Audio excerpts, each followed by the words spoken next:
Here's one from Luis Martinez. He says Cornette laughed at the fact that Meltzer said Tony could have ran WCW better than Eric because of all the egos he had to deal with, and he couldn't handle the Bucks. Eric, how did you handle that situation? That's probably one of the more challenging parts of being in that seat is managing all those personalities, right? It really wasn't as hard as you would think 80% of the time. So 80% of the time, it was much easier than people would think. It really is overall, given the nature of the performer, there's generally quite a bit of respect inherent in the industry to this day. Even the little bit of indie exposure that I get, occasionally doing, independent shows, and I end up backstage and, I'm just observing, got nothing else to do but look and watch. And as I look, you look around the wrestling room or the dressing room and you get a vibe. And there's still it's just inherent in the business, I think, because of the nature of it. So it's an easy business, more so than people think, except for that 20%. The 20%, now you've got big personalities. That's why they're performers, whether it's professional wrestlers or actors or actresses or whatever. Rock and roll singers, you're out there because you want to perform. You've got an ego. You've got to feed that ego with something that's way different than most people need. And you become a performer on whatever stage you become a performer on, and you thrive off that. All that stuff feeds that ego, and it gets bigger and bigger and bigger. And most of the time, it's a healthy ego, and sometimes it's not. And then you throw in a little bit of a confrontation, and a little chemical imbalance here and there. Pow! It goes crazy fast in a way that you don't normally come across in the course of day-to-day business. It doesn't happen at the bank, right? Usually won't happen inside, a real estate office or a doctor's office, but it can happen, has happened, does happen, as we know, backstage. And then it all depends on, it comes down to how you're going to react. You're going to overreact, you're going to underreact, you're going to hide, you're going to pretend it didn't happen, you're going to come down too hard on people. It's a learned skill. It doesn't come naturally.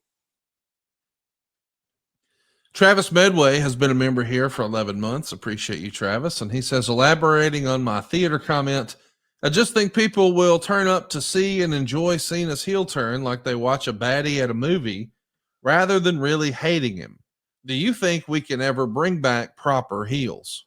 I guess what I was trying to say, Travis, and I really appreciate you digging in and following up with this question.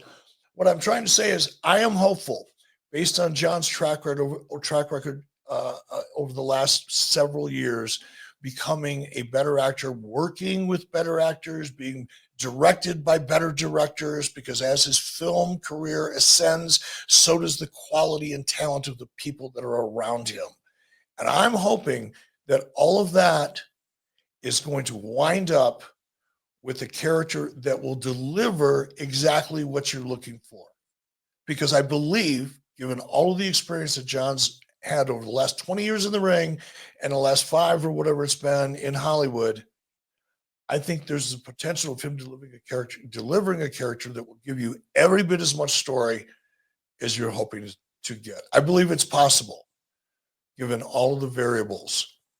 John's got the talent. Backstory can be there. That's where you got to come up with a good idea.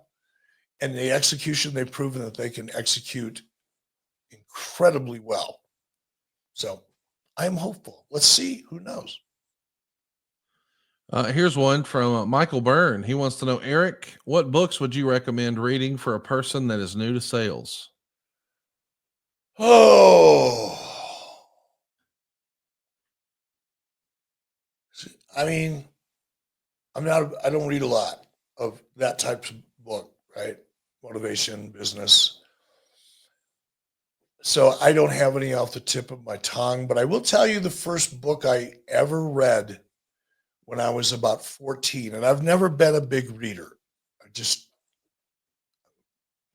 very impatient, sitting still long enough to read a book and actually absorb anything the amount of time that takes requires me sitting still. And that's always been difficult for me. Either physically, it's difficult to just sit still and focus on one thing, or mentally, it's really difficult because there's just a lot of shit I'm interested in. Sorry, what was the question? I said Meltzer's going to clip that out. Why? I'm not a big reader. I don't give a fuck. You know why? Because sometimes you come across shit like that and you fry your circuits. Yes. So, any recommendations? The first book you said you were going to say the first book you ever read? How to Win Friends and Influence People. Dale Carnegie. There you go. I had a friend, Bob Ray, one of the guys that's responsible for me living here where I live in Wyoming, by the way. He was kind of a mentor. He's 12 years older than me when I was 14. He was a really successful salesman. He sold advertising for a company in Pittsburgh. And I looked up to him a lot.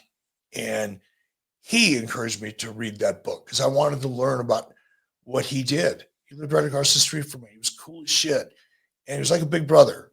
And I was so motivated by him. And I said, how did you do this? You know? And he told me, read this book. So that's it. Read that book. Vin says, I see online that someone asked Tony Khan about John Cena at his media call. Some criticism online saying this is an inappropriate question. What are your thoughts, Eric? So somebody asked Tony Khan about John Cena's turn at Tony Khan's press conference. Yeah. Right? Well, it's a media call, but yeah. Who gives a fuck? What are you going to give people a script? Say, here's the question you get to ask. Right. Dude, you're going to do a fucking media call. Do a media call, and people shouldn't be so worried about the types of questions that come up. There'll be good questions. There'll be stupid questions. There'll be people that'll make asses of themselves, just like they do at the White House press conferences all the time. So get over yourselves, you people. What the hell? Roland Barcia says, should Cena's heel character wear expensive suits and glasses? Did you get mad when Scott Hall asked Giant on air if Andre was really your dad? No, do you remember Scott Hall saying that? Was that an issue? No. I didn't imagine. Now, the second part, Cena as a heel, what do you think about a look for him, fancy suits and glasses? Yeah, Roland, I appreciate the question. We talked about that a little bit last night. I'd go the other way. You know, I mean, Rock is like Gucci'd out. He's got it all. Why would you take away from that? Let that character be that character. Come in with your own. It doesn't look like a derivative of Rock's. Meaning a suit and glasses and jewelry and that. No, something else. Something the opposite of that. I don't know what it is sitting here. I'll think about it because this question keeps coming up. Well, you said last night maybe jeans, maybe make it look like Stone Cold. Yeah, a little bit. Yeah. Sleeveless t-shirt. Something a little badass looking. Something like you'd expect to see Sylvester Stallone in one of those war movies. That kind of thing. Expendables. Yeah, something like that. Don't copy it. So Roman Reigns gear. Something that's inspired by something that looks real. What about Glacier's outfit? Fuck, that'd be awesome. Can you imagine that? Oh man, the audience, the internet would explode. Can you imagine what they'd be saying on X? Twitter would be on fire. We'd be trending.